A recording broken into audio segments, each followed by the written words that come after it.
Boa noite, todo mundo. Obrigado mais uma vez pela presença de todos aqui em mais um meetup aí do SEQ, agora em parceria com o Saiba Lá.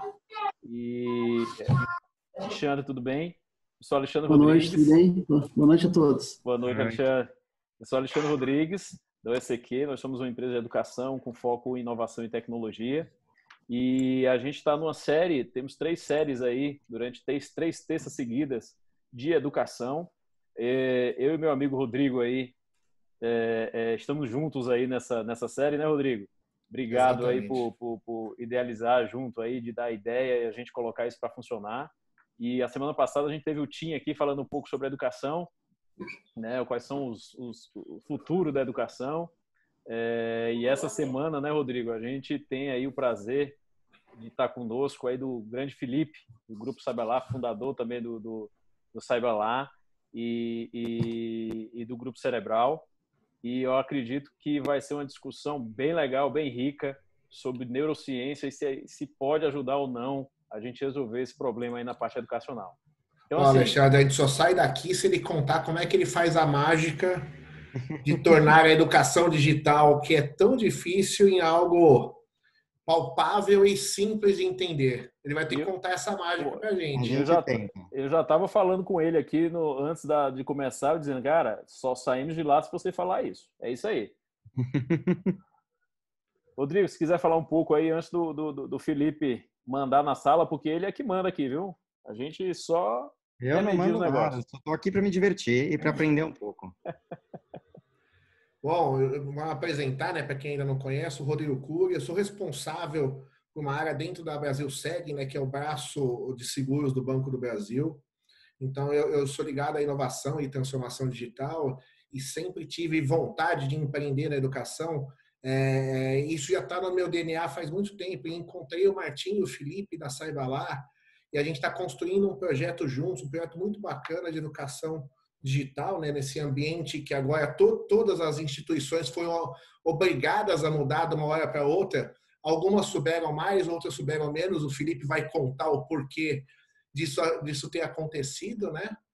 E agradeço, Alexandre, é um prazer falar de educação, falar de inovação, falar de tudo isso que a gente tem trazido aqui nos meetups, tá?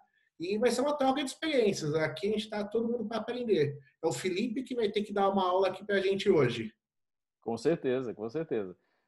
Felipe, a casa é tua. Beleza, gente.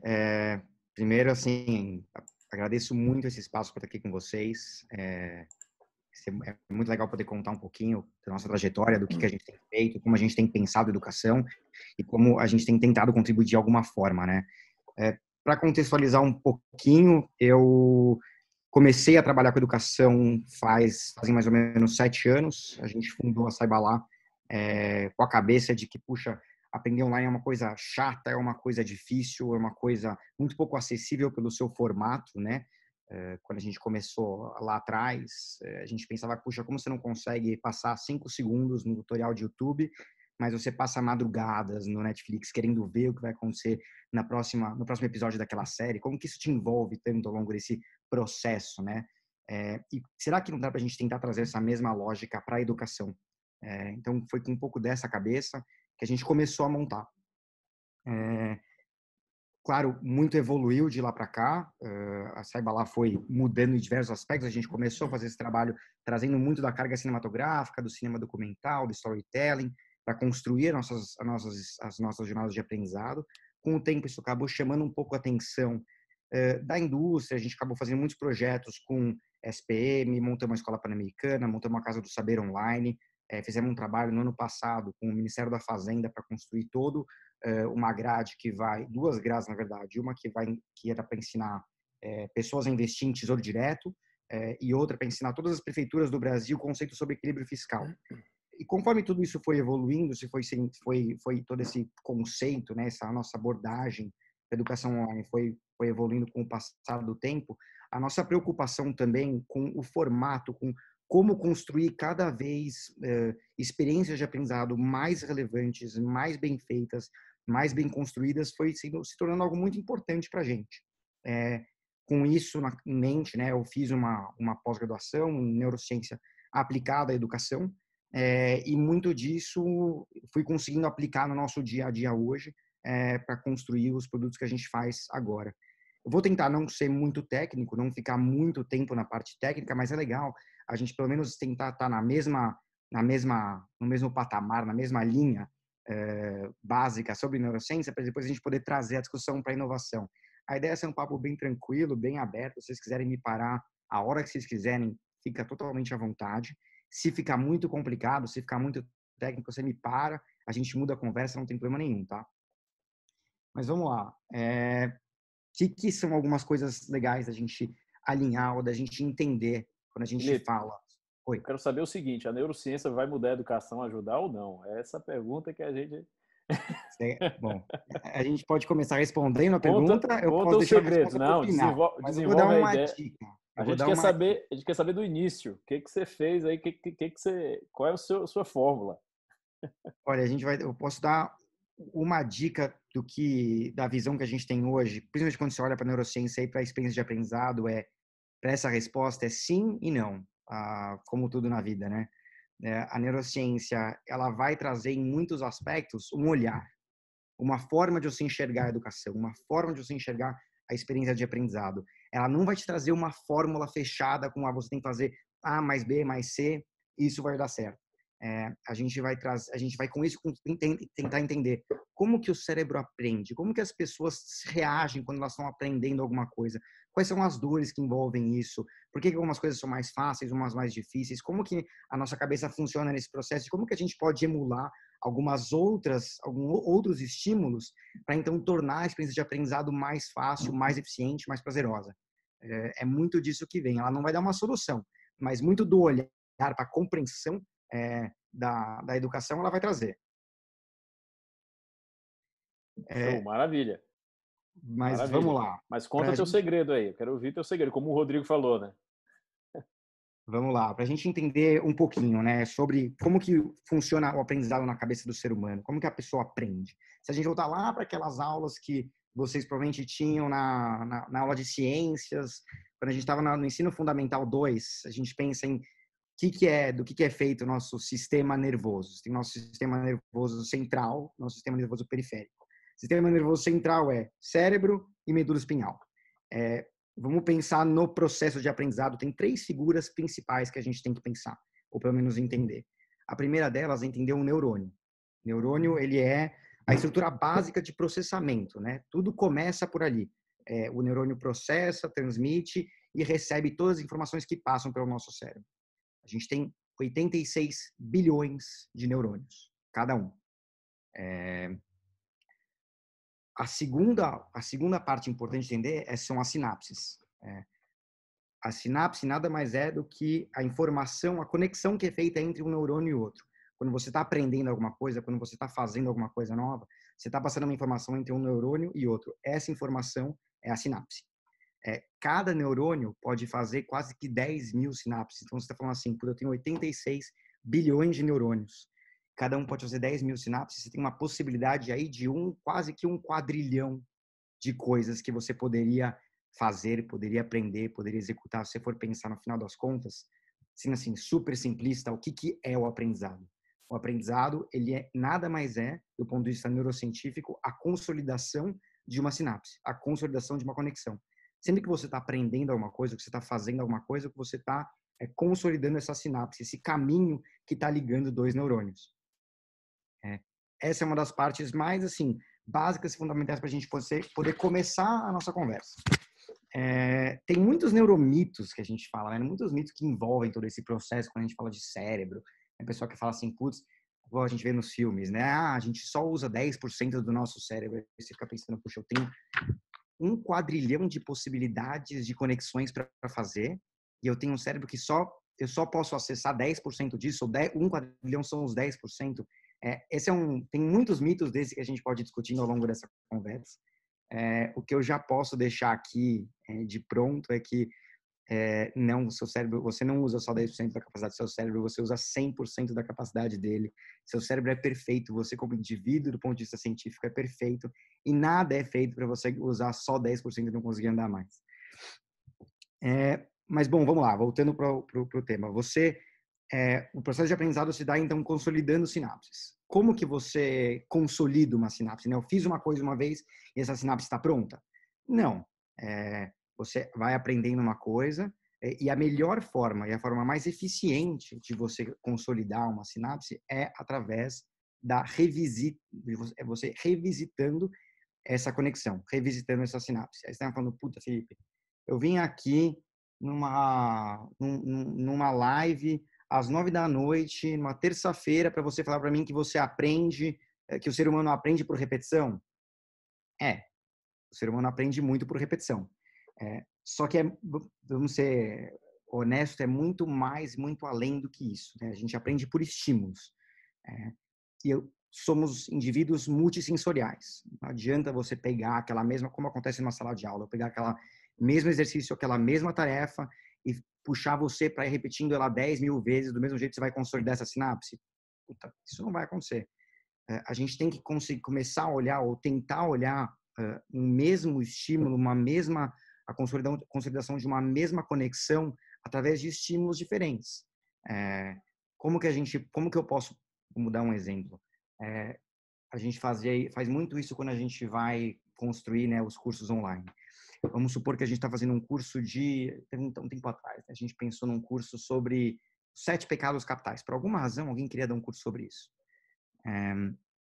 Aí, uma coisa eu estar aqui falando para vocês quais são os 7 pecados capitais, ou vou falar para você da ganância, que a ganância, na verdade, eu vou ficar explicando várias coisas aqui, nem sei se a ganância é um dos pecados capitais, mas enfim, só para dar a visão.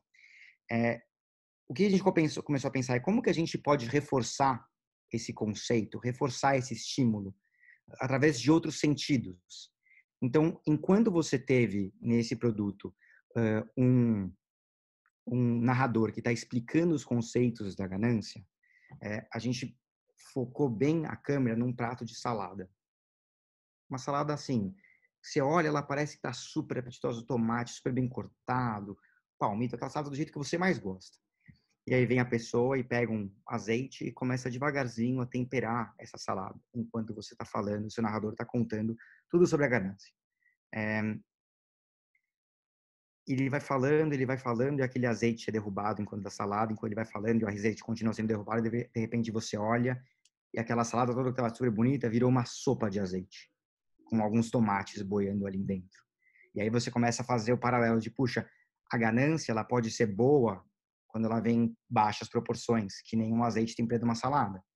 Mas se você põe uma sopa de azeite com alguns tomates boiando, isso não tem mais graça nenhuma, você estragou todo o seu prato. Da mesma forma como a ganância pode fazer com você. Então, como que a gente consegue, através de outros estímulos, reforçar a mesma conexão? Esse é um exercício que a gente precisa sempre estar fazendo para consolidar e passar, de fato, ir passando reforçando essas sinapses. É um processo de amassar o mato, né? Você precisa passar por ele diversas vezes para, de fato, consolidar aquele aprendizado. E mais, mesmo que você consolide esse aprendizado, se você não revisitar, não fizer estímulos de novo em cima disso ao longo do tempo, essa sinapse que você criou se perde. É um processo que acontece, com certeza já aconteceu com muitos aqui, né? Vamos pegar da coisa menos importante, onde está a chave do meu carro. Se eu esquecer disso e não olhar por isso por um bom tempo, eu esqueço onde eu deixei a chave do meu carro. É uma memorização que eu não tenho mais. Agora, se eu estou olhando e revisitando sempre, eu passo sempre lá na frente da mesinha, onde eu passo na frente da minha porta, eu vou saber onde aquilo está. Isso acontece tanto no curto prazo quanto no longo prazo. Deixa eu fazer um ponto só para ver se ficou claro.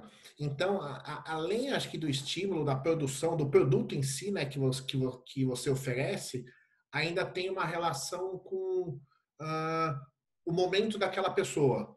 Então, se ela está muito dedicada para aprender aquela temática, ela tende, as sinapses, né, tende a fixar melhor do que alguém que não tem tanto interesse naquele assunto. Tem essa relação de interesse, momento de vida, momento de aprendizado da pessoa, e isso são informações que se cruzam na linha do aprendizado? Com certeza, isso é uma grande questão da escola como um todo, né? Sem atenção, aliás, sem interesse, você não tem atenção. e sem atenção é inevitável você não ter aprendizado. A atenção, do ponto de vista neurocientífico, é um processo de escolha, né? Você tem diversas coisas que podem estar te chamando a atenção aqui, você está escolhendo não olhar para algumas para olhar para outras. E ao estar olhando aqui para você agora falando, eu estou prestando atenção em você e eu consigo absorver tudo, porque eu tenho muito interesse em ouvir o que você está falando. Se eu não tenho esse interesse, eu posso estar aqui, passar o tempo naquela sala de aula, como se fosse, e não vou estar absorvendo absolutamente nada. E o desafio do professor, tanto online quanto presencial, vai muito nessa linha. Como que eu faço para manter a atenção? Como que eu faço para manter os alunos engajados, envolvidos em assuntos que muitas vezes não são do interesse dele? E aí você tem diversas abordagens para fazer isso. Quando você vai para a sala de aula convencional, você tem hoje metodologias ativas, por exemplo. Né? Como que eu posso tentar tornar a sala de aula um ambiente mais de conversa, mais de discussão, mais da prática e menos da teoria? Então, uma metodologia ativa, por exemplo, é a sala de aula invertida. Será que eu não posso fazer todos os conteúdos teóricos que têm que ser mais estudados do meu dia a dia em casa, deixo isso de lição de casa para meus alunos, em vez de ficar dando tarefa, que é o exercício prático que ele faz em casa? Será que eu não posso inverter esse processo? Ele faz exercícios teóricos em casa, ele aprende um pouco daquela teoria, a gente usa a sala para discussão, para troca. Sim, existem várias metodologias ativas nessa linha que vão ajudar a gente, ou pelo menos vão estimular a gente a tentar pensar como que a gente pode tornar essa experiência de aprendizado um pouco menos dolorosa, né? Quando a gente pensa no online, a gente vai muito para essa linha. Como que eu posso deixar de ser aquele floating heads, aquela pessoa chata que está falando na frente daquela câmera, que não está te chamando atenção, e tento construir uma experiência de aprendizado que não deixa a peteca cair. Quando a gente olha para o que está acontecendo no universo online, né? Vamos fazer um paralelo com o cinema. O cinema, vamos fazer uma coisa até mais simples, né? Quando você olha para os filmes dos anos 2000, 1995, para os filmes de hoje, qual é a grande diferença que tem entre eles? Você pode pegar filmes muito bons dos anos 2000. Vou pegar, por exemplo, um Forrest Gump. Um filmaço, super filme. Com um filme recente, algum filme do Oscar, ou aquele filme do Facebook, a rede social. Qual é a grande diferença dessas duas narrativas? No final das contas, são dois filmes muito bons. Mas a grande diferença delas é o timing. É o tempo que as coisas acontecem em cada filme. Em um deles, a coisa meio que ela tem o seu tempo para acontecer e para existir. Quando você pega filmes mais antigos, eles são um pouco nesse caminho. Eles têm um pouco mais o seu tempo. E o filme, hoje em dia, ele vai sendo muito mais rápido. Por que isso acontece? Como que a gente olha isso, como que a gente faz esse paralelo para a educação? Quem está fazendo hoje na educação, quem está tentando trazer para a educação essa coisa da cinematografia ou só de fazer um cursinho bonito, no final das contas, você está fazendo o que o cinema fazia no século XX. Você não está conseguindo prender a atenção da pessoa. Você está fazendo aquele filme, que é um filme super bom, mas ele é tão lento que muitas vezes, se você for assistir ele hoje, se você colocar seu filho para assistir Forrest Gump, não sei quanto que ele vai gostar, porque a linguagem que ele está acostumado já é muito diferente. Então, a discussão que a gente coloca aqui é como que a gente pode trazer para a experiência de aprendizado um processo eficiente, envolvente, que te faça querer ver o que vai acontecer depois. Como a gente consegue construir uma experiência que vai amarrando uma narrativa, vai amarrando uma história. Então, muito que a gente faz hoje, pensando no ser humano multissensorial, que precisa de diversos estímulos, para a experiência de aprendizado online trazer diversos estímulos, sejam eles ouvir você me ouvir aqui contar alguma coisa, eu preciso ter ao longo da minha jornada de aprendizado, ao longo dos meus vídeos, a parte onde você está olhando para o teu entrevistado, para o teu narrador que está estudando aqui com você, mas eu preciso ter muitas animações, que são recursos onde eu consigo ilustrar conceitos mais densos. Eu gosto de trabalhar com um modo narração, que é onde eu vou ter a pessoa, eu tenho um narrador falando com um texto bem escritinho para não depender dos us ou as, ou deixa eu pensar um pouco de cada professor, eu consigo controlar o tempo da história muito melhor. A gente precisa permear toda essa jornada com artigos, com filmes, com bibliografias. A gente pode trazer o recurso visual que for, que de muitas formas começa a tornar essa experiência de aprendizado mais multissensorial. Tem partes que eu posso trazer para o conteúdo, como a gente tenta pensar a jornada de aprendizado como uma jornada do seu dia. Você vai começar, vamos fazer uma suposição aqui, eu vou acordar de manhã, assim que eu acordei de manhã, eu vou lá escovar os dentes, vou trabalhar um pouco, depois eu vou almoçar, vou assistir algum curso, alguma parte daquele curso lá que eu tinha comprado para ver. Assisto lá 1 hora daquele vídeo, e esse vídeo precisa ser tão envolvente, tão interessante quanto o que eu assisto na Netflix. Depois eu vou voltar a trabalhar, vou tomar um banho, vou voltar para dormir. Quando eu for voltar para dormir, eu posso poupar no seu celular um infográfico, uma imagem que você vai ler em 2 minutos, que resume aquela 1 hora de vídeo que você viu antes. É um recurso que a gente chama de mnemônico, né? Ele ajuda você a transformar aquelas memórias de curto prazo em memórias de longo prazo. Depois você vai acordar no dia seguinte, vai pegar o ônibus, ou ia, né? Porque estamos em épocas de pandemia, mas você ia pegar o ônibus ou o carro para ir para o trabalho, nesse caminho você pode ouvir um podcast. É um outro recurso, uma outra sensação, que ajuda você, onde você pode se aprofundar um pouco naquele tema que você estava discutindo antes. Então, posso pegar aqui 2 pessoas super legais que vão discutir um podcast em cima da mesma temática que você estava fazendo lá para aquele conteúdo, e esse acaba sendo um outro recurso que te permite aprofundar na jornada de aprendizado. Não sei se isso está fazendo sentido para você, Rodrigo. Sim, sim. Eu acho que também tem um ponto, Fipa, que a exigência que os alunos têm hoje também está muito ligada ao comportamento humano que tem mudado, né? Então, a gente sempre pergunta por que eu faço algo, né? Então, se você não tem uma narrativa, você não tem esse porquê, porque você não quer mais ser surpreendido com conteúdos. Eu estou aqui hoje nessa live porque eu sei onde a gente vai chegar no final. Senão, talvez eu não estivesse. Então, acho que essa questão também de você ter o alvo muito claro do que você está propondo, do que você está ensinando, deixa a narrativa mais simples de absorção, né? Acho que isso também é um ponto relevante, principalmente na educação digital, né? Mas acho que também a analógica, né? A física também tem essa questão, né? Onde que eu vou chegar com esse conteúdo? O que que eu vou fazer? O que que eu vou usar ele na minha vida, né? O que que ele me ajuda? Perfeito. Para a gente discutir, entrar um pouco nisso, vamos dar um passo atrás e voltar um pouco para entender o cérebro da criança e o cérebro do adolescente. Se a gente for olhar para a trajetória da criança, né, o cérebro dela começa a se formar lá na 3ª, 4ª, 5ª semana de gestação. Ela nasce, por incrível que pareça, a gente nasce com muito mais neurônios do que a gente tem hoje. Se a gente está falando que você tem aí seus 86 bilhões de neurônios, você nasce com 110, 120. Você fala, puta, por que a gente nasce com mais neurônio do que você tem hoje? A criança é mais inteligente do que o homem? Ou que a mulher adulta? Na verdade, não é bem isso. É que quando você nasce, quando você vem ao mundo nos seus primeiros 3 anos, tem tanta coisa acontecendo, tem tanta informação em volta de você que você precisa assimilar, que você é como se fosse assim, eu preciso de uma carga extra para garantir que eu consiga assimilar todas as informações. E logo nos primeiros 3 anos, você tem uma primeira que a gente chama poda neural. Ela perde, naturalmente, quase que 1/3 desses neurônios que ela tem. E o que vai acontecer na criança, assim que ela nasce, quando ela tem até os seus 3 anos de idade, é o processo que a gente chama de exuberância sináptica. Por isso que para a criança tudo é muito, né? Ela está começando a criar todas as redes neurais dela. Ela está começando a criar toda a base neural que vai funcionar para ela para aprender tudo que for daqui para frente, pensando que ela tem esses 86 bilhões de neurônios, capazes de fazer 10 mil sinapses cada uma. Tudo isso vai sustentar aprendizados que ela vai criar ao longo da vida toda. E é nessa fase onde ela tem essa exuberância sináptica, ela faz quase que 700 sinapses por segundo, que ela vai criando toda essa primeira rede neural dela. Então, o que é muito importante quando a gente olha para a trajetória da criança nessa primeira fase é entender que esses primeiros 3 anos, eles são 3 anos, sim, cruciais para a formação dela como indivíduo. Ela está criando toda essa poda neural. E aí você pensa, que você precisa estimular, pensando que você aprende de forma sinapses por estímulos, para construir uma rede neural que faça sentido para aquele indivíduo depois que ele for usar como adulto. Aí você pensa, né? Será que tem uma ordem? Será que tem coisas que você pode ensinar tem momentos para você ensinar certas coisas para crianças?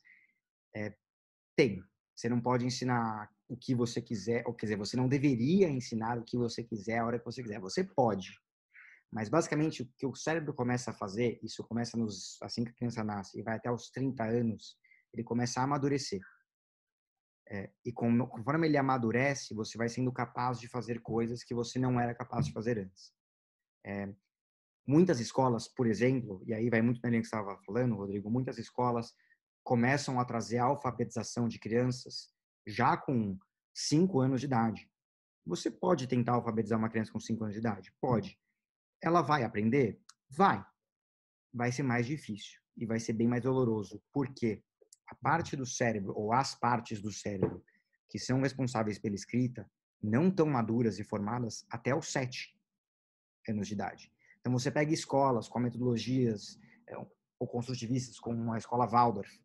O Waldorf tem uma política de não alfabetizar crianças até os 7 anos. Ela vai estimular outras coisas. Aí o risco é assim, não é o que eu não estou estimulando no meu filho ou no meu aluno. Não é eu estar estimulando coisas que eu não deveria, mas é o que eu estou deixando de estimular que eu deveria estar estimulando para estimular alguma outra coisa nesse processo de aprendizado dele. Porque vai ser essa base fundamental que vai construir todos os aprendizados, ou vai ser a base para ele poder construir aprendizados lá para frente. Então, a discussão da escola ela é muito anterior. Quando você fala de a sensação de que eu estou fazendo aqui, que eu precisava estar fazendo aqui, a discussão que se tem muito hoje é que o conteúdo educacional, principalmente na fase de ensino fundamental até Fundamental 2, deveria ser muito pautado, principalmente Fundamental 1, muito pautado na educação socioemocional, de habilidades socioemocionais. Como que eu controlo meu sistema inibitório, então eu não vou sair gritando e querendo atacar todo mundo. Como que eu controlo meu sistema de planejamento, como que eu me organizo para fazer as coisas, como eu controlo minhas próprias emoções, como eu aprendo a lidar com elas, como eu aprendo a nomear emoções, é uma coisa muito importante, né? Então, todo esse processo são discussões que deveriam ou poderiam estar sendo trazidas em sala de aula, que são muito difíceis. E aí entra toda a questão de eu preciso ensinar para o aluno um monte de coisas que, no final das contas, realmente, ele não vai... Ele vai vir com essa discussão, né, para você, professor. O que eu faço com isso? O que você vai responder? Verdade. Exemplo, Deixa eu fazer um ponto adicional aqui, só pegando o gancho da absorção, Ale. Eu fico preocupado, eu ainda não tenho filho, mas assim, é uma preocupação da abundância de informações que agora a gente tem, né? Então, na nossa época de aprendizado, então a gente tinha um silo de informações que a gente poderia aprender, a gente não tinha o acesso, tinha que pesquisar na Barça, naquelas bibliotecas que a gente tinha em casa, então você ia na casa do colega que tinha uma Barça. Agora todo mundo tem uma Barça a 2 centímetros de distância, que é o Google. Como é que isso influencia no regime de ensino, né? Não só dos mais novos, eu digo até uma pós-graduação, mestrado, MBA, porque tem uma abundância de dados disponíveis. A gente tem capacidade de fazer uma seleção disso? Como é que funciona? Olha, tem muitos estudos que discutem isso. A única conclusão que já é um pouco mais aceita é que a gente não discute o volume de conteúdo ou quanto de conteúdo você tem acesso. Algumas pessoas vão argumentar que as pessoas hoje em dia, os jovens, as crianças hoje em dia, elas passam mais superficialmente por aprendem superficialmente vários temas e não se aprofundam em nada, são mais generalistas. Não tem nada muito, assim, por mais que a gente argumente esse lado, não existe nada muito comprovado por isso. O que tem comprovado é que o uso de telas para crianças de até 2 anos, pelo menos, não deveria existir. Crianças com até 2 anos não deveriam ter acesso à tela. E o acesso deveria ser restrito até os 5 anos de idade. Por que isso acontece? De muitas formas, quando você está na tela, você é passivo à sua experiência de aprendizado, né? Você está recebendo todos os estímulos. E quando você está nessa fase infantil de construção dessas redes neurais, você precisa ser estimulado como criança a ser ativo. Você vai buscar, você vai, de alguma forma, tratar dessa curiosidade para ir aprender e descobrir o que tem lá fora nesse mundo. E quando você está numa tela, você é muito passivo em todo esse processo.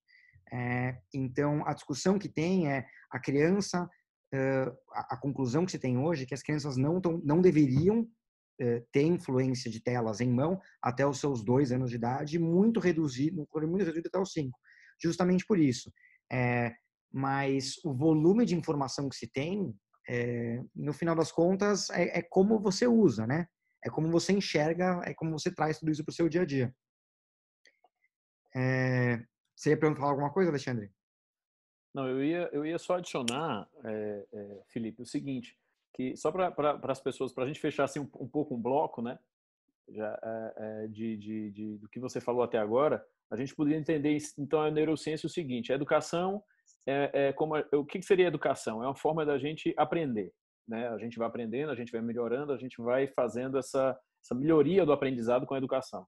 E a neurociência seria mais como é que eu entendo esses processos mentais de aprendizado, né? Como é que há essa interligação. Aí, a partir daí, a gente pode desenvolver uma série de melhorias no aprendizado para melhorar a educação. Seria isso, mais ou menos, só finalizando uma ideia, né, até agora do que seria isso. Perfeitamente. Em muitos aspectos é isso. Vou te dar um exemplo bem prático. Vamos olhar para o adolescente. O que acontece com o adolescente, né? Basicamente, então, você está olhando, você tem uma criança, ela cresceu. Sabe quando ela chega lá naqueles 7 anos, não sei se você não tem filho de 7 anos ainda, né, Alexandre? Mas Não. quando a criança tem 7 anos, acontece uma coisa estranha com ela. Você já percebe que assim, ela começa a mudar de algum jeito. Aí quando ela vira adolescente, tem tudo é um tédio, né? Tudo é um saco. O que a neurociência ajuda a gente nesse processo de aprendizado? Ajuda a gente, ela dá pra gente um olhar do que está acontecendo na cabeça dessa criança e como que a gente pode usar isso a nosso favor. Quando você pega o adolescente, você foi fazendo até a adolescência uma série de conexões em tudo que você via. Você ia aprendendo coisa pra caramba, conexões novas, tudo era muito interessante. De repente, quando você é adolescente, seu cérebro passa por um processo que chama poda neural. Basicamente, você perde 1/3 de todas as sinapses e conexões que você fez. 1/3 de todas as coisas que você aprendeu, você vai perder durante a adolescência. Você perde 1/3 também dos seus receptores de dopamina, que são seus receptores dos seus neurotransmissores associados ao prazer. O seu cérebro começou a amadurecer. Então, nesse processo de amadurecimento, ele vai virar um cérebro que ele vai ter um sistema de recompensas adulto. De repente, do dia para a noite, ele para de receber, de conseguir captar um monte desses neurotransmissores de dopamina. O que acontece com ele? Ele não sente mais a sensação de prazer que ele tinha antes com muitas coisas. Então, a vida toda fica um tédio.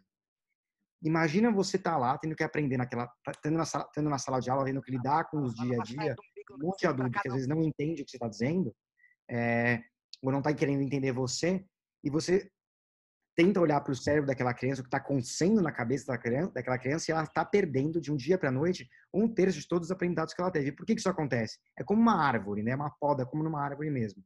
Eu podo aquilo que não foi estimulado, ou que não é relevante para mim, para dar mais força para aquilo que foi estimulado e tem que me dar, e vai ser mais trabalhado daqui para frente. Então, o que a neurociência traz para a gente, Alexandre, em muitos aspectos, é esse olhar. Como que eu posso entender o que está acontecendo no cérebro daquela pessoa e usar isso também ao meu favor nesse processo de aprendizado. Aí você vai ter, com crianças, com adolescentes, você acaba tendo esse amadurecimento precoce. Nem precoce, né? Mas ele acontece um pouco antes desse sistema de recompensa. Só que a parte do cérebro, aqui na frente, do córtex pré-frontal, de avaliação de risco, é uma avaliação de risco infantil. Então, você tem um indivíduo que precisa de muito mais prazer para sentir, muito mais dopamina para sentir o mesmo prazer, e tem uma avaliação de um sistema de avaliação de risco super baixo. Ainda é o mesmo sistema de avaliação de risco de uma criança. O que acontece? Drogas, andando de carro bêbado a 100 km por hora na estrada, ou todos os desafios de autoridade, que são todas as coisas que você está de alguma forma buscando aquele seu nível de prazer que você tinha antes, mas sem ter nenhuma avaliação de risco. Quando você fala assim, a gente fica adulto e fica medroso, é um pouco isso. O seu sistema de avaliação de risco ele vai amadurecendo e só termina de amadurecer perto dos 30 anos. Então, é esse olhar para como que o cérebro funciona e como que ele aprende que ajuda a gente a tentar pensar experiências de aprendizado. Fantástico, eu não sabia dessa ideia. Então, essa ideia que a gente fala que adolescente é uma fase horrível, né? Principalmente para os pais, né? Está explicado pela neurociência, né? E eu acredito que a escola, né, juntamente com os pais e com o estudo na neurociência, a gente consegue compreender e tentar tornar essa educação, tanto dos pais como da escola, um pouco mais tranquilas, né? Pelo menos no meu ponto de vista, né? Porque hoje a gente não tem esse conhecimento de uma forma universal, né? Eu acho que está muito restrito esse conhecimento aí. Com certeza, com certeza. É uma área que vem evoluindo bastante, mas uma crítica que eu faço muito à comunidade científica como um todo é que, em muitos aspectos, ela fica presa dentro de si mesma. E aí você vê pessoas que vão argumentar para você que a Terra é plana, ou que vacinas fazem mal, ou enfim, uma série de coisas, porque a ciência não fez o trabalho dela de fato abrir para o maior número possível de pessoas os conceitos e conhecimentos que ela tem para agregar. É muito em cima disso mesmo. Estão desenvolvendo, não sei se você conhece, mas estão desenvolvendo ao redor do mundo uma série de pesquisas, né, os neurocientistas junto com pedagogos em escolas, exatamente para fazer essa aplicabilidade no mundo real, né? Eu acredito que a Saiba também tem isso. Acho que em Israel está muito forte essa aplicação. A Saiba também utiliza inteligência artificial com neurociência para traçar o caminho individualizado dentro da estrutura de ensino. Aí eu queria que você falasse um pouco como é que funciona essa interligação das tecnologias que nós temos hoje, que são chamadas tecnologias exponenciais, né? A neurociência faz parte de uma delas, né? De certa forma, e a inteligência artificial, por exemplo, né? Que é uma junção entre o nosso cérebro com as pessoas dizem que é o próximo passo, né? Que é o centauro, né, Rodrigo? Sei que O centauro. É o centauro, né? Que é a interligação aí do homem com a máquina. Então, mas como é que você avalia, Felipe, essa junção, né, que está acontecendo? Acho que a neurociência está saindo um pouco das escolas ou do próprio mundo acadêmico e indo para a prática, né? Queria que você falasse um pouco do que está sendo palpável hoje, né? O que já está sendo feito, principalmente na Cyberlab, que vocês já utilizam isso, e até nas escolas tradicionais, né? Claro, como a gente enxerga muito isso, Alexandre, é o seguinte, a gente estamos estudando e trabalhando muito para trazer o conceito de customização em massa para o aprendizado. O que é customização em massa? É eu entender cada indivíduo, como que funciona o processo de aprendizado dele, quais são as especificidades dele, como que ele aprende, como que eu traço perfis de aprendizado e como que eu consigo customizar em massa, na prática, né, usando essa palavra mesmo, um curso para que ele seja para que ele seja feito especificamente para aquela pessoa, sendo um pouco mais, tendo ser um pouco mais claro. Vamos dizer que eu tenho uma jornada de aprendizado mais ampla, que tem a sua, enfim, tem lá diversos vídeos, tem lá diversos conteúdos que são trabalhados, diversos exercícios ou hangouts e assim por diante, projetos para serem feitos e tal. O exercício que a gente tenta fazer, o que a gente quer fazer, é tentar, sim, usando inteligência artificial, entender como que você, Alexandre, consome esse conteúdo. Como que você tem aprendido com esse conteúdo e avaliando como que você tem, através de que estímulos você tem performado melhor. E como que eu posso, então, ir automaticamente moldando esse curso e ajustando ele para entregar para você uma experiência que faz mais sentido para o seu perfil de aprendizado. Se eu entender que você é uma pessoa que funciona melhor com o vídeo, mas o vídeo ele precisa ser trabalhado com você X% do tempo e o outro X% do tempo eu preciso trazer para você uns estímulos visuais ou estímulos auditivos ou preciso trazer para você outros tipos de visão. Eu quero entender qual que, no seu cérebro, né, qual que é a ordem dessas coisas, como que elas funcionam, como que elas se encaixam, como que eu posso pegar esse curso master e ir moldando e editando ele automaticamente para que ele funcione para o seu perfil de aprendizado. Isso é muito o que a gente busca quando a gente fala de customização em massa, né? É entender profundamente como que cada indivíduo aprende, e isso através de inteligência artificial, né? A pessoa vai usando, vai aprendendo, você vai avaliando o quanto ela conseguiu absorver esse conteúdo através de cada um dos formatos, e vai evoluindo isso automaticamente. Esse é um desafio enorme que a gente tem, que devagarzinho já tem sido feito.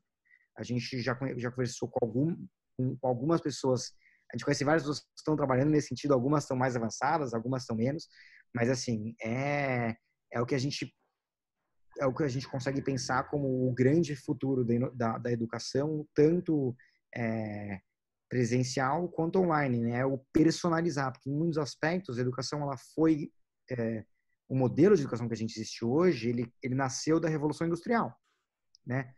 Você já existia a escola na Idade Média, você tem quadros que mostram lá universidades na Itália antiga, lá desde o Império Romano, onde só os ricos podiam ir, os nobres podiam ir, etc. Então, é um modelo que já existia de escola, mas ele era ele era para poucos. Com a Revolução Industrial, a gente precisou de muita gente, mais mão de obra qualificada, então a gente também industrializou a formação dessa mão de obra através da escola. Colocamos todas elas nesse mesmo modelo, né, nas cadeirinhas, naquela salinha, com aquele professor, e a gente vai passando todas pelo mesmo modelo. Esquecemos de pensar que cada uma tem as suas particularidades, cada uma assim, tem suas dores como indivíduos. E o que a tecnologia tem propiciado para a gente ao longo do tempo é um pouco dessa personalização em todos os processos, né? No seu processo de compra no e-commerce, ou onde quer que seja. O que a gente quer fazer, ou pensa em fazer, quando se pensa em saúde, em todos os mercados, né? Quando se pensa em saúde, futuro da saúde, é também uma customização em massa, uma personalização da saúde. Eu entender como que o seu organismo funciona e qual que é a melhor proporção de remédio para você. Todo mundo vai resolver, a grande maioria das pessoas vai ter uma dor de cabeça curada com uma Novalgina ou com Tilenol, mas a proporção do remédio para cada indivíduo, para cada organismo é um pouco diferente. Para educação, para outras doenças é a mesma coisa, e para educação é a mesma coisa. Quando você fala de inteligências múltiplas, né, de cada um aprende de um jeito, um aprende melhor vendo, um aprende melhor ouvindo, assim, e não é muito bem assim, porque se eu for ser bem sincero, eu vou te ensinar matemática só te falando. Você vai colocar um fone de ouvido e eu vou ficar te ensinando matemática. Vou te ensinar quanto é 2 mais 2, vou te ensinar multiplicação, vou te ensinar tabela periódica, você não pode ver nada. Você não vai olhar para uma lousa, ninguém vai aprender matemática melhor assim. Todo mundo aprende matemática, precisa ver aquela... Podcast de matemática, já pensou? Não vai funcionar. Então, existe até onde a gente vai com esse tipo de inteligência, né? É importante que a gente trazer dessa história que o ser humano, ele é multissensorial. E aí, como é aquela história, como que a gente traz estímulos diferentes para agregar nesse processo. Ô, Fipa, deixa eu pegar o gancho, né, nessa questão. A gente falou bastante na terça-feira passada com o Martim, né, em relação à inovação na educação. E cada vez mais a gente está ficando mais isolado, né? Então, não pegando só a pandemia, mas o ensino ele tem sido cada vez mais individualizado. Não só para uma inteligência artificial, mas você passou a estudar sozinho, já tem uma característica que tem aumentado. Só que aí a gente não está perdendo a inteligência coletiva que a gente constrói com o ensino, não só físico, tá? Mas o ambiente digital ele tem que proporcionar algumas experiências que são habilidades e comportamentos humanos que não estão nos livros. Então, você tem que ter o diálogo, você tem que ter algum ponto de conflito, alguma discussão para resolver. Isso ainda no ambiente de aula. Isso te fomenta, né, e te torna um profissional mais apto às suas funções. Como é que isso vai ser daqui para frente, né? Se a gente está cada vez mais pensando no singular, pensando na customização para o Felipe, para o Rodrigo, para o Alexandre. Claro. Olha, essa pergunta é perfeita, Rodrigo, e assim, eu estou mergulhado nesse mundo já faz os seus 7 anos e uma das principais conclusões que eu posso te dizer é que não existe educação sem o universo presencial. E essa é uma briga que que existe, mas não devia existir, não devia estar sendo tida, né? Existe uma briga entre quem é professor. Eu faço na minha pós tem uma série de professoras, conheci uma série de professoras de escola presencial, de escolas tradicionais. Eu mesmo dei aula no Oswald de Andrade de matemática por algum tempo. E você encontra muita resistência por parte dos professores do ensino tradicional a qualquer tipo de tecnologia na sala de aula. E existe um preconceito muito grande por quem trabalha, do lado de quem trabalha com tecnologia na educação, ao ensino tradicional. Que acham que tem que fazer quebrar tudo e jogar tudo fora, porque é um sistema do passado e não serve para nada. E no final das contas, não é nenhuma coisa e nem outra. Os dois modelos são absolutamente complementares. Como que eu posso usar o desafio aqui é como que a gente usa cada um para sua vantagem, sem essa conexão, sem estar sentado junto, como você está falando, sem eu colocar uma sala de aula pessoas para conviver. Você tem muito de educação de habilidades socioemocionais, lidar com o outro, lidar consigo mesmo, entender o que são as dores que a gente vai passar durante a vida. E sem isso, não tem. Eu não vejo caminho. Então, a gente tem um desafio muito grande de hoje, sim, de enquanto, mesmo evoluindo do ponto de vista tecnológico, não perder o nosso contato com os seres humanos, que fundamentalmente somos uma espécie altamente social. E sem o social não Sim. somos nada. Então, às vezes, nesse ambiente digital, você cria um padrão, você aumenta a tua confiança, e aí a hora que você tem que colocar na prática com outros seres humanos, digamos assim, as coisas podem não funcionar como você desenhou. Então, você absorveu de alguma forma que você não treinou, né? Como você tem falado, a neurociência é quase que um treino, né? O aprendizado, ele fica mais robusto com o treino, com a prática, com mais Exatamente. situações.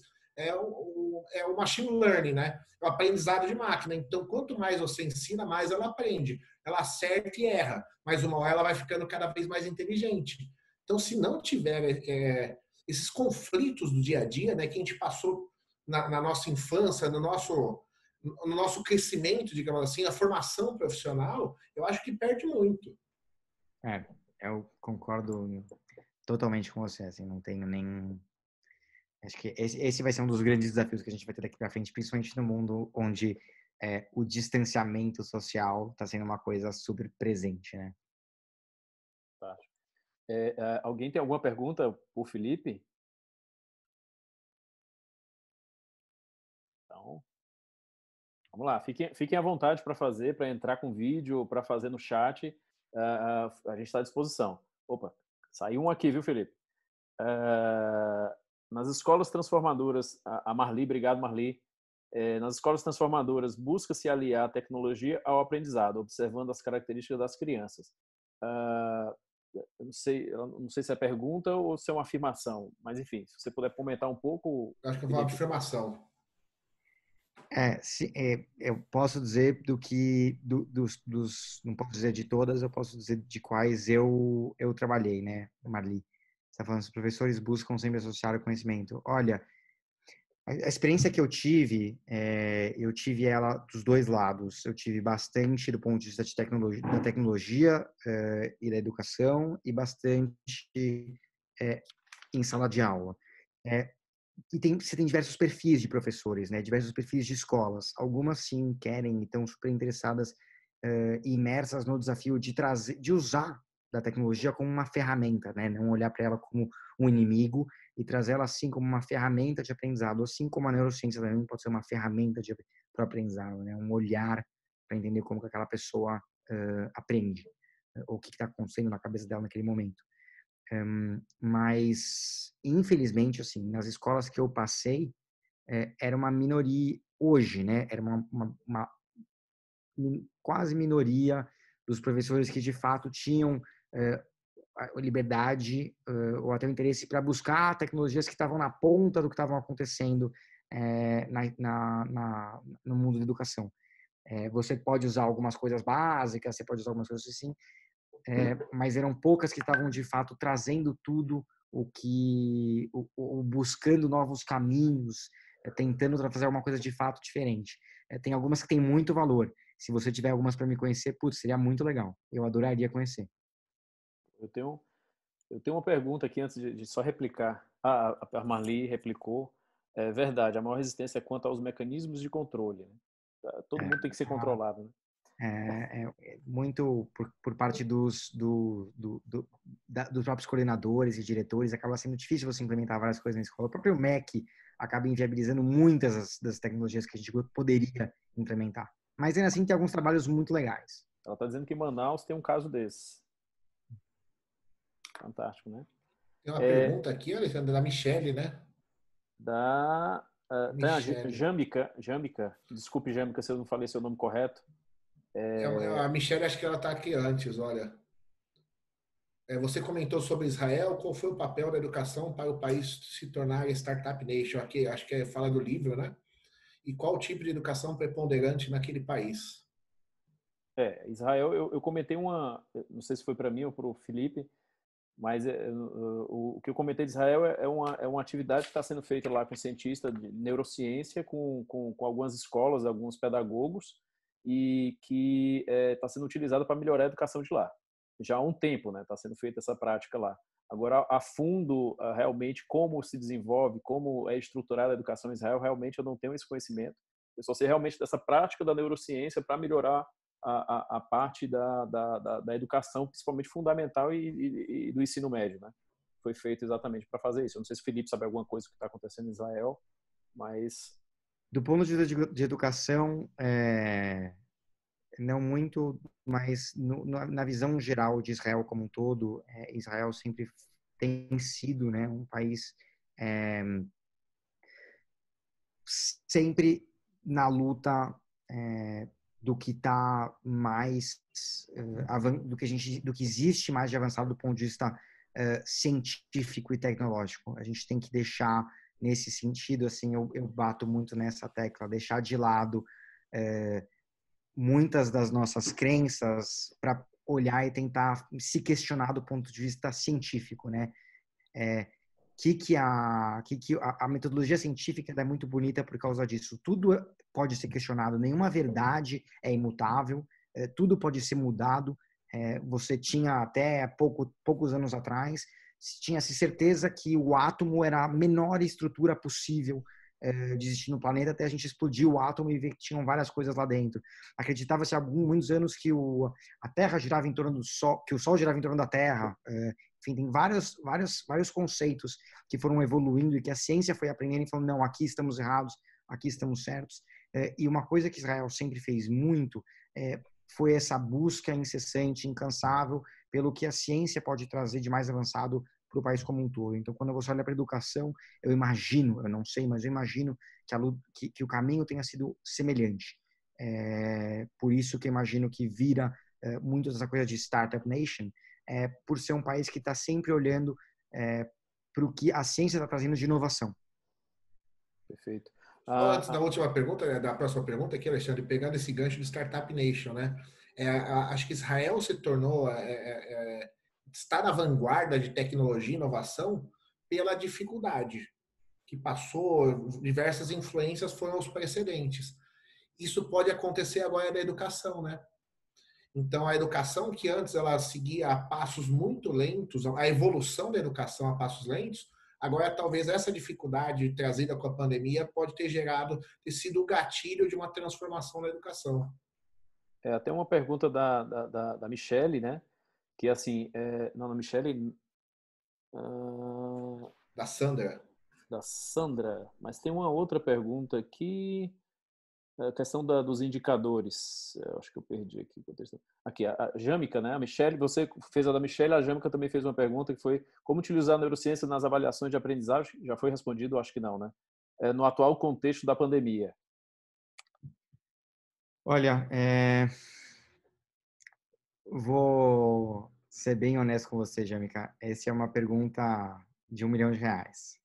Esse contexto da pandemia, ele é um desafio enorme que toda instituição de ensino, tradicional ou não tradicional, está enfrentando. E o problema principal dela é que está todo mundo tentando buscar a tecnologia, está indo para a tecnologia agora, estamos buscando a educação remota, educação à distância, meios digitais de aprendizado, muito por necessidade, porque, falar assim, vou falar em palavras mundanas, a água bateu na bunda. E a gente não está fazendo essa mudança, essa transição, porque a gente acredita que esse é o caminho. A gente está fazendo porque não há outro jeito de seguir. E aí, quando isso é feito, puta, a gente está num salve-se quem puder. É difícil, não é fácil. Eu não tenho essa resposta para você no modelo que a gente está olhando hoje, principalmente quando a gente olha para a escola, tá? O que a gente tem muito, que eu estou vendo muito, acompanhando muito, são experimentos, são tentativas. Tem algumas tentativas bem legais, tem alguns aplicativos muito interessantes.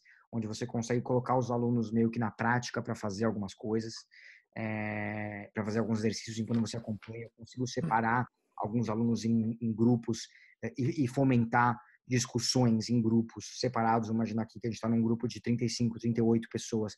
Eu conseguiria separar todos nós aqui em grupos de 4 e você só ouviria as 4 pessoas que eu colocaria no seu grupo para discutir alguma questão da neurociência com base no que a gente conversou aqui. Então, seria uma forma de eu, através de outro sentido, te estimular no aprendizado e no conteúdo que a gente está trabalhando hoje. Então, existem ferramentas que a tecnologia está começando a se adaptar pro cenário que a gente está hoje, mas, infelizmente, como tudo que está acontecendo, a gente está meio que lidando, se virando nos 30 com o que temos, a gente tem muito pouca coisa estruturada para fazer toda essa avaliação, sabe?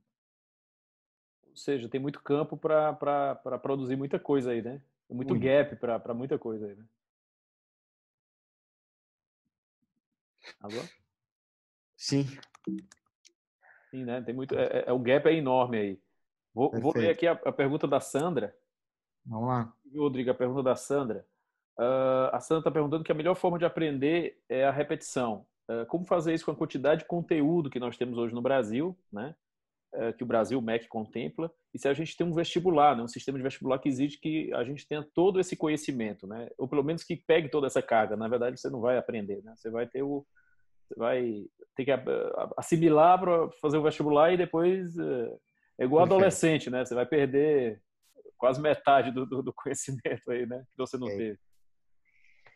Perfeito, Sandra. É assim, é um desafio enorme e é um desafio que se torna ainda até mais difícil pelas restrições burocráticas que a gente tem ainda como país. O que você tem hoje, o que eu posso te falar que acontece hoje, os professores que tentam e que fazem. A primeira coisa importante assim, eu tento falar assim, a gente aprende por repetição, sim, mas em vez de dizer repetição, eu tendo a preferir falar de revisitar uma sinapse ou uma conexão, porque repetição já ficou aquela coisa tão chata que a gente lembra da escola que a gente tinha que fazer tabuada, né? Que, puta, essa palavra já tem um tom ruim pra gente. Então, eu tento tratar do assunto como vamos revisitar algum conhecimento, ou alguma sinapse, ou alguma conexão através de um sentido diferente, de um estímulo diferente. Quando você vê como que as pessoas fazem isso hoje, né? Os professores, no final das contas, André, eles se viram nos 30.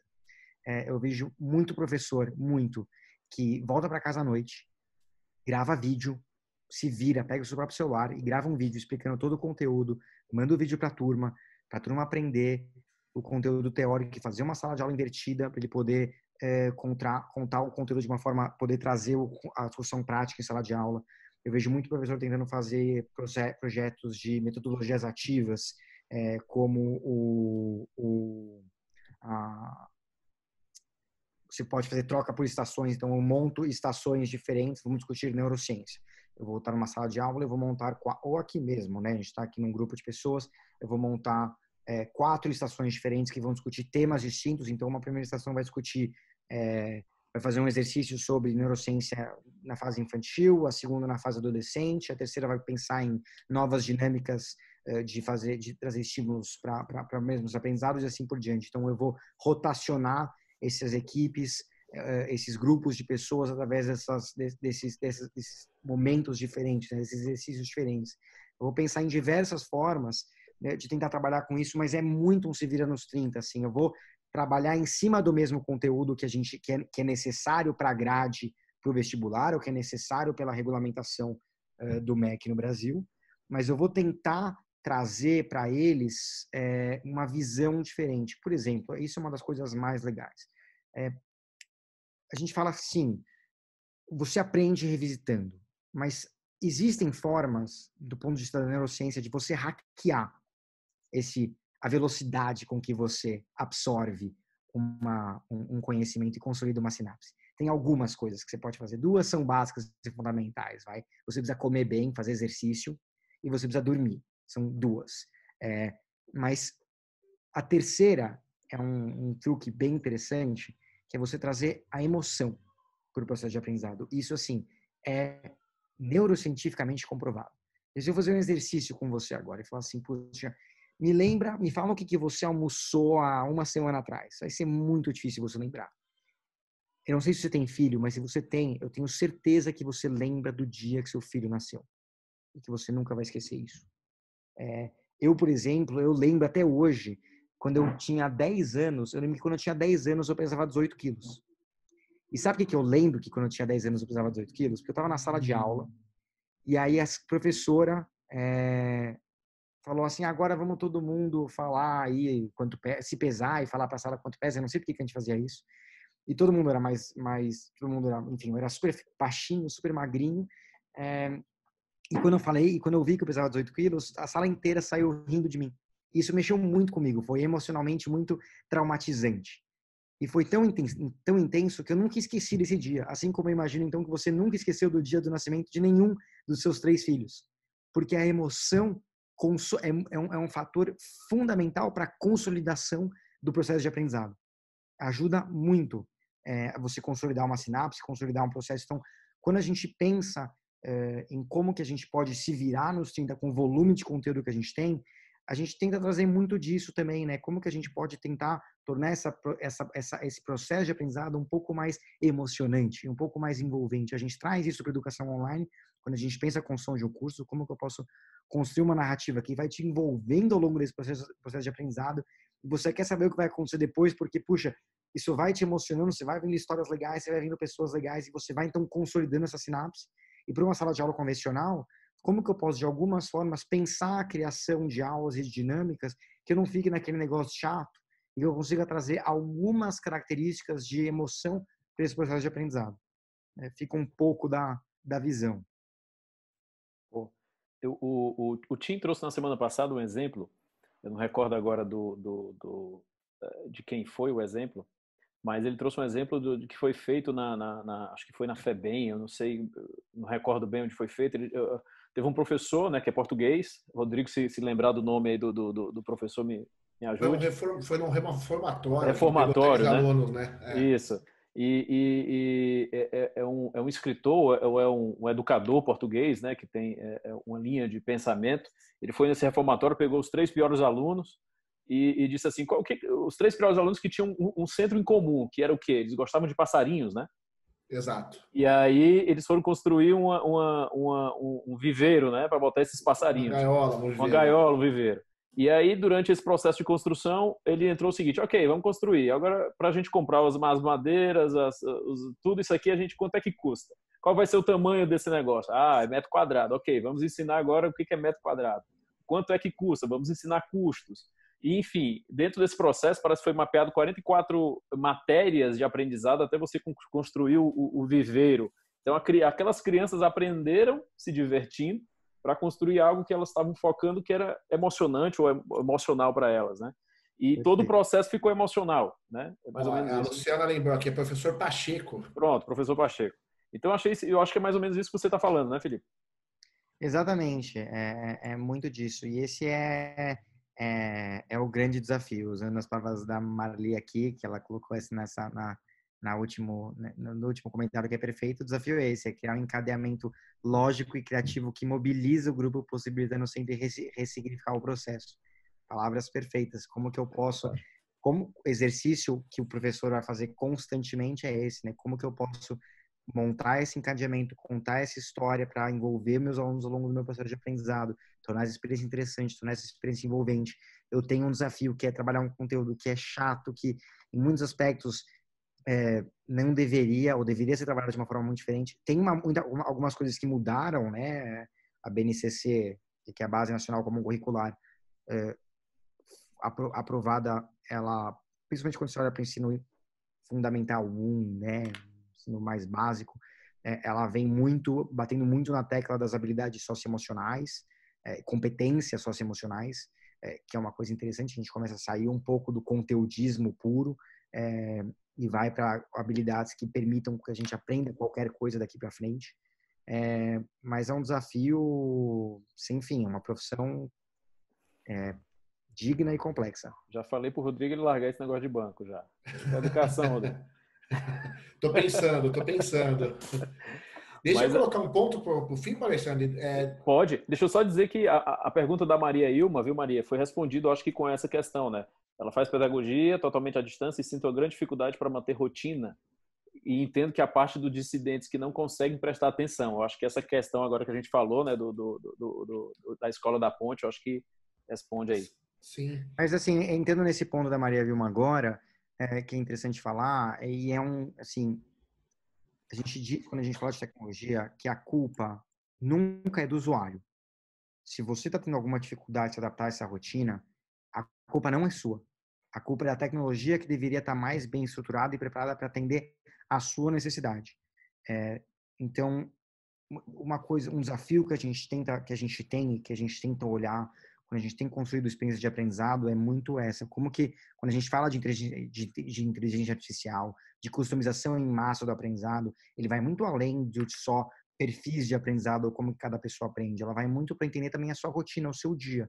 Quais são os melhores momentos para entender como é que você vive, como que o seu dia acontece, para eu trazer o aprendizado para você, né? Será que, puxa, você é uma pessoa que funciona melhor de manhã, uma pessoa que funciona melhor à noite?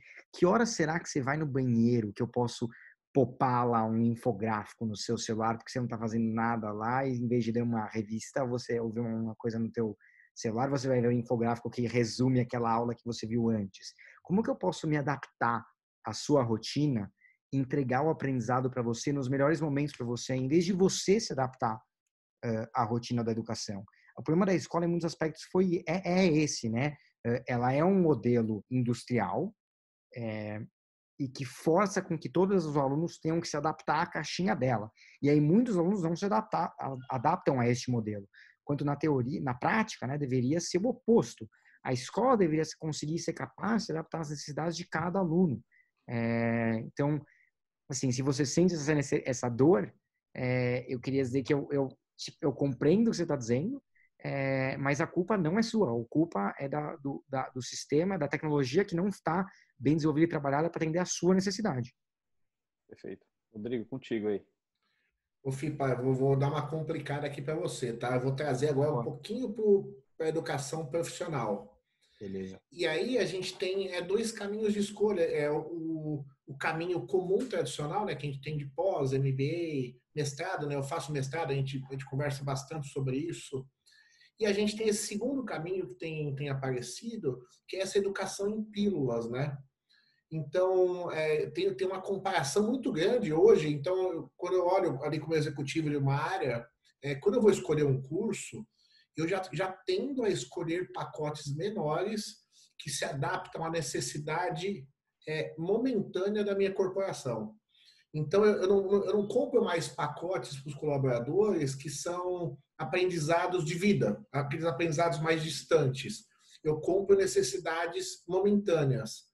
Como é que isso vai influenciar a educação profissional, tá? Aí eu estou dando um salto, talvez de graduação, pós-graduação, MBA. Com 18 meses, né, você vai fazer um MBA de 18 meses. Qual é a chance daquele conteúdo estar desatualizado? Pega um MBA de tecnologia, transformação digital, por exemplo. No sexto mês, talvez o conteúdo já está desatualizado. Como é que funciona isso? Essa relação entre essas duas propostas de ensino? Claro. É um tema super interessante. Você tem perguntas boas, né, Rodrigo? Seus temas são Eu bons. estou estudando para largar o banco. É isso aí.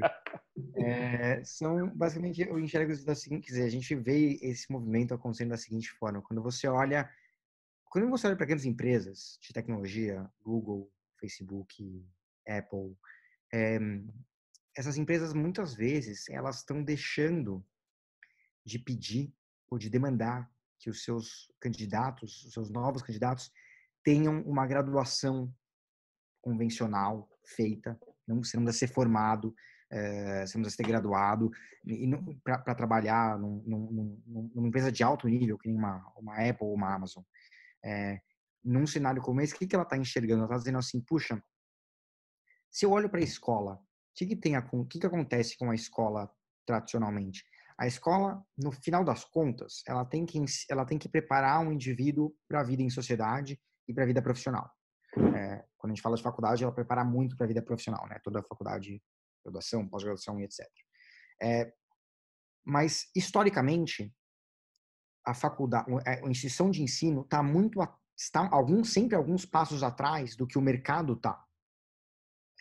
O mercado evolui muito mais rápido do ponto de vista de conteúdo necessário para você poder estar naquele mercado do que a educação de ensino consegue acompanhar. Daí você tem o gap, o enorme gap, né, entre o que você precisa saber, os conhecimentos que você precisa para ser um bom profissional e o que a escola te entrega como conhecimento. Então, vendo esse gap enorme, muitas dessas grandes empresas estão falando assim, puxa, eu vou tirar essa coisa da faculdade. Assim, não vou deixar essa bola na mão dessa turma da gestão de ensino, porque eles não estão conseguindo dar conta disso aí. Deixa comigo. Eu vou resolver, porque eu sei o que eu preciso que as pessoas que venham trabalhar comigo saibam, ou entendam, ou consigam pensar em fazer. Eu sei que tipo de pensamento, raciocínio lógico elas precisam ter. Então, deixa que eu ensino. Deixa eu trazer, então, pessoas até de um ponto de vista mais baratas, porque elas não têm uma graduação, então, convencionalmente, mais uma remuneração menor, mas deixa que eu forme ela aqui. Eu ensino ela tudo o que eu preciso ensinar. Nesse modelo, nesse caminho, né, instituições técnicas de vida, né, como faculdades, universidades, Stanford e todas essas começam a perder muita força e muita relevância, porque qual que é o valor de um MBA que custa 300, 400 mil dólares, se a faculdade, se as empresas não dão mais tanto valor a isso. Então, essa é uma questão super atual e ela pressiona de muitas formas e por muitos lados a instituição de ensino como um todo a se reinventar. Ou ela se reinventa e consegue consegue keep up, né? Consegue acompanhar a evolução do mercado, ou ela também vai ser jogada para trás e vai ser engolida pelo próprio mercado. Como a gente tenta fazer isso hoje, como a gente tenta trabalhar esse assunto hoje, a gente tenta trazer para os conteúdos que a gente cria, via de regra, sempre profissionais que podem atuar como professores e não professores profissionais, para tentar diminuir um pouco esse gap entre o mercado e a instituição de ensino. Mas, assim, essa evolução que você está dizendo do ensino mais especialista e mais pensado nas suas necessidades de curto prazo, ele é muito real e se a gente for fazer um exercício de olhar para o longo prazo, provavelmente a educação profissionalizante, graduação, pós-graduação, MBA, etc., ela vai ser cada vez mais a curto prazo e cada vez mais especializada, porque você vai precisar, para você conseguir acompanhar toda essa velocidade de mudança, você vai precisar se manter constantemente estudando e aprendendo. Nesse sentido, a escola fundamental, o ensino fundamental 2 e médio, se torna ainda mais importante, menos pelo ponto de vista de conteúdo, mas mais pela sua outra pergunta quão importante é eu garantir que a convivência entre as pessoas, que elas aprendam a conviver entre elas, que a gente aprenda a fomentar muito a estrutura de grupos e não o aprendizado individualizado e pessoal. Então, eu vejo muito desse jeito. Teve um estudo recente do MIT Sloan, né, que fala que das 10 profissões que vão ser as mais importantes nos próximos 5 anos, 5 delas ainda não existem. Pois é. Como é que você ensina algo que você nem sabe qual é a necessidade? Isso aí vai aparecer em 2023, 2024, então como é que você ensina isso? Perfeitamente. Então, você não ensina o conteúdo, você dá as ferramentas para que esse indivíduo consiga aprender o que ele precisar ao longo da vida. Você dá as ferramentas socioemocionais ou de raciocínio lógico, de desenvolvimento de linguagem, para que ele consiga aprender ou criar o que for que ele for aprender ou criar para frente da vida, porque de conteúdo ele vai evoluir muito. Você ensina a pescar. Para criar tudo que ele for fazer daqui para frente. Essa junção, né? Eu trouxe até à tona, né? Que está tendo um estudo aqui nos Estados Unidos que essa junção das grandes corporações com grandes universidades já está sendo estudada, já está sendo feita. Então, de repente, um Google se juntar a Harvard da vida para fazer um curso de marketing, ou uma CVS, que é uma grande rede de farmácia, se juntar com a Universidade de Miami para fazer um curso de farmácia. Então, de repente, grandes empresas abrirem esse aprendizado para formação rápida, né? e atualizada sempre, e junto com universidades que têm o entendimento do que é o ensino. E essas instituições colocariam a prática que eles têm no dia a dia e abrir para a sociedade, né? Então, de repente, um Facebook ensina marketing, não sei, uma Amazon ensina logística, né? Junto com Stanford, sei lá. Então, já está sendo discutido isso aqui e é bem legal essa discussão, né? Vamos ver o que vai dar. Eu não sei dizer se é bom ou se é ruim. A gente pode avaliar isso por diversos caminhos diferentes. O que é importante perceber essa tendência, esse movimento acontecendo. Então, puxando aqui um pouco desse último comentário do Alexandre, que as escolas foram mudadas para o supermercado, então o mercado está achando um outro caminho e as escolas vão se tornar obsoletas. Eu não sei. Mas o que está acontecendo devagar nos Estados Unidos é que algumas faculdades, a graduação pode estar se tornando do modelo que é obsoleto, porque não é que ela está trazendo um conhecimento tão necessário para você conseguir fazer em muitas das profissões o trabalho que você vai exercer lá na frente. No Brasil, esse movimento é muito longe de acontecer, e não estamos falando de forma alguma, estamos falando da escola em nível básico. A escola em nível básico, acho que mais do que nunca, ela é absolutamente necessária. Mas talvez em alguns, se o ensino superior não mudar, ele rapidamente se tornará obsoleto. Pádua fez uma pergunta que é assim: não é empobrecedor essa ultraseletividade? Uma medicalização do aprendizado?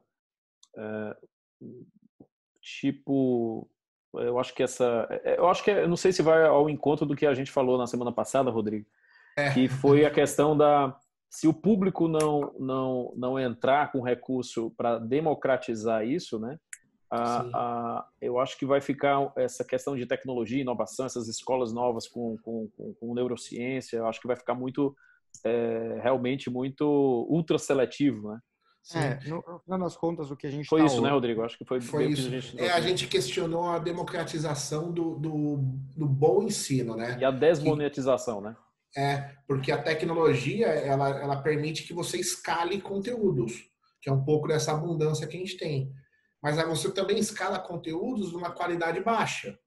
Sim. Então a qualidade, o ensino de qualidade, ele passa a ficar ainda mais caro. Sim. Esse foi o ponto que a gente trabalhou na semana passada com o Martim. Então, você percebe, né? Ficou essa pergunta.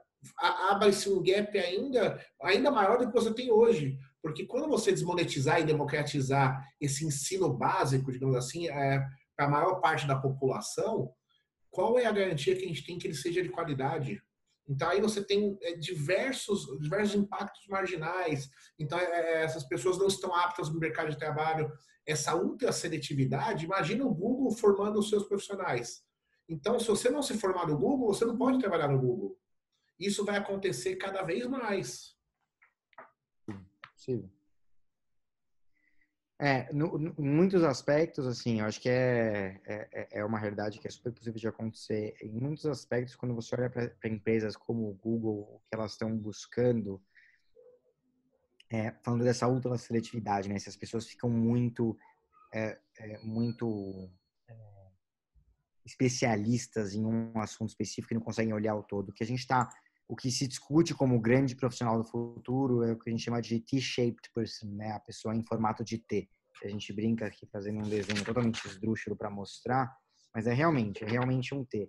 Como que eu posso ter alguém que é capaz de permear diferentes temáticas, né? Do ponto de vista horizontal, conseguir ser especialista em vários assuntos, conseguir conversar e olhar vários assuntos distintos, mas ter um que eu sei me aprofundar, que eu sei descer no T e que eu sou especialista. Então, a gente não tá, pelo menos o que a gente enxerga de profissional do futuro, essa pessoa que é muito em formato de T. Consegue olhar para as diversas frentes, consegue discutir diversas temáticas, e ela vai ter que ser especialista sim, ela é especialista em um tema X, mas porque sem esse ela realmente não tem valor, mas ela também não tem valor se ela for só especialista em alguma coisa, ela não souber entender como que essa coisa se conecta com todas as demais que permeiam o trabalho dela. Então, você tem esse risco, esse problema sim dessa ultra seletividade, mas não é a visão que a gente tem do profissional do futuro. Fantástico. A Jâmica fez uma pergunta também aqui sobre a questão dos alunos de terceira série, que eu acho que se o professor entende esse processo que o cérebro dos alunos está passando, é possível adaptar as metodologias? Definitivamente. Mas como é assim, que... Aí eu complemento. Como é que eu posso pegar uma sala com um professor com 40 alunos e ele conseguir entender isso? Aí eu já complemento com essa questão. Perfeita pergunta. A resposta não é muito feliz, mas na grande maioria das vezes você não consegue. Eu tenho 50, 40, 50 colegas, professoras ou professores que dão aula em ensino fundamental, que dão aula em terceira série, que estudaram neurociência junto comigo. Quase todas, depois de estudar, tentaram, de alguma forma ou de outra, implementar muitas das coisas que a gente viu e que a gente aprendeu na sala de aula. Mas, infelizmente, é muito difícil. E é muito difícil por muitos aspectos. Existe muita resistência da própria escola, das próprias coordenações e direções. Existe muita resistência burocrática de MEC e de vestibular. Então, é muito difícil, não é fácil. Você tem uma sala com 40 alunos, 40 crianças, difíceis de você lidar, com um volume enorme de conteúdo para ser trabalhado, com uma pandemia acontecendo, e você vai falar, você vai ter que fazer um modelo você vai falar para o professor, você vai fazer um modelo de uma metodologia ativa, de sala de aula invertida, e você vai ficar na sua casa. No tempo que você tem para ir jantar com seu marido e ficar com sua família, você vai ficar lá gravando o vídeo para mandar para os alunos que talvez nem vejam o vídeo, para depois você ir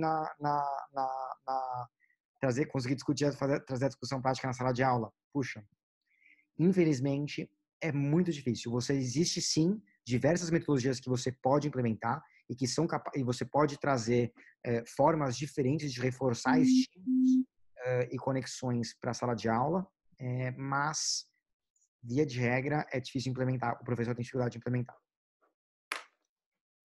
Deixa eu ver aqui.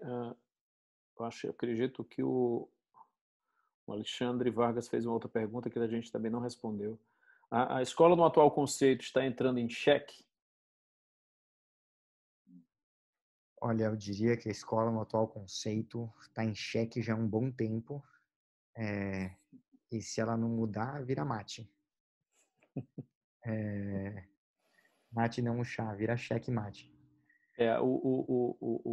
O Pádua perguntou aqui, e a arte? Como invocá-la como tecnologia? Eu não entendi bem a pergunta dele.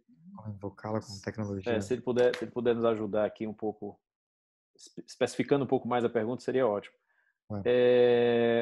A Jâmica falou que existe do profissional do futuro o reskilling e o upskilling.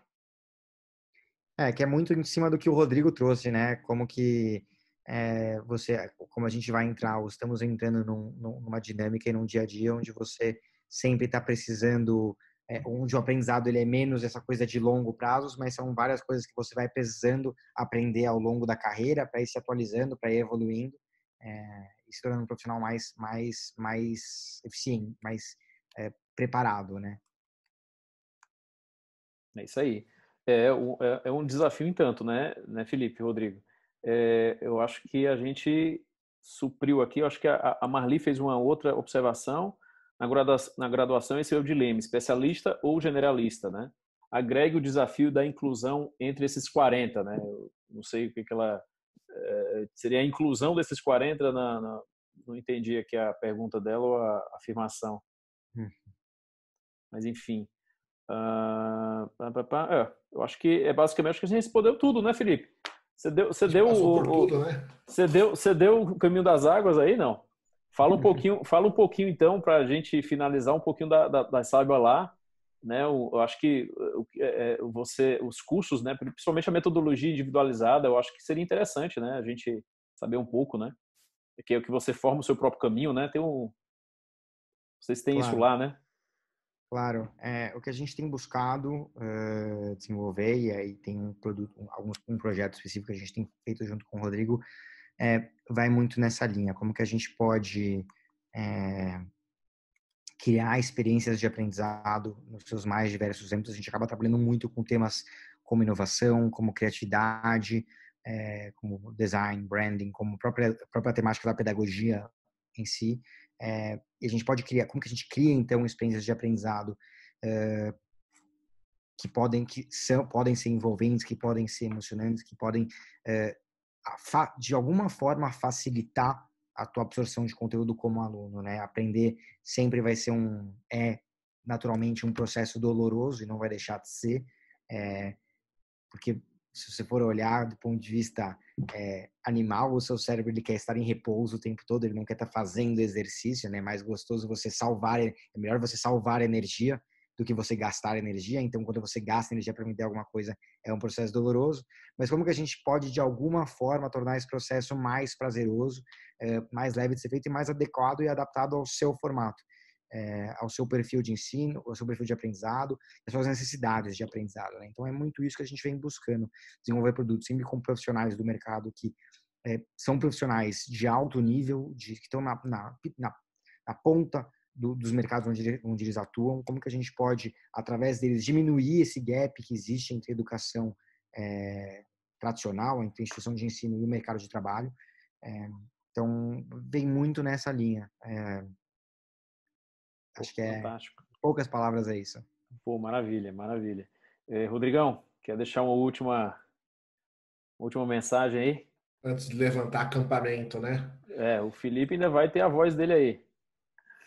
Eu acho que aqui a gente conseguiu passar bem, né? Em um tema difícil, né? Acho que o Filipe ali trouxe, em linhas gerais, é claro, né? Isso aqui é quase que uma pós-graduação, né? Teria tempo, ter espaço para a gente falar durante horas e horas.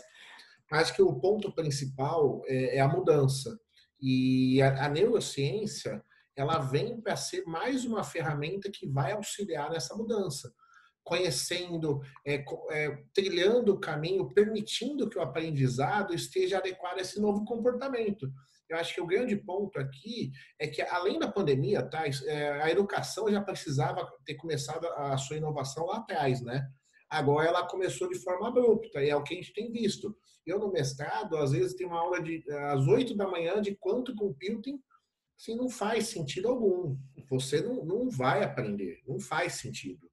Depois de você ter ficado durante toda a semana em frente ao computador com diversas reuniões, você está ali para ganhar os créditos. E isso tem acontecido, acho que em todos os níveis de ensino, né? Desde escola primária, fundamental, em todos os níveis. Então, esse ajuste ao comportamento humano e também a pandemia que acelerou algumas necessidades, a neurociência é a ferramenta mais adequada para fazer essa conversão. Porque senão esse gap aqui, ó, ele vai aumentar cada vez mais, que já está aumentando, tá? O ensino de qualidade ele já está numa ponta bem distante do ensino democratizado. Se não tiver alguém que faça essa junção, isso aqui só vai extrapolar ainda mais.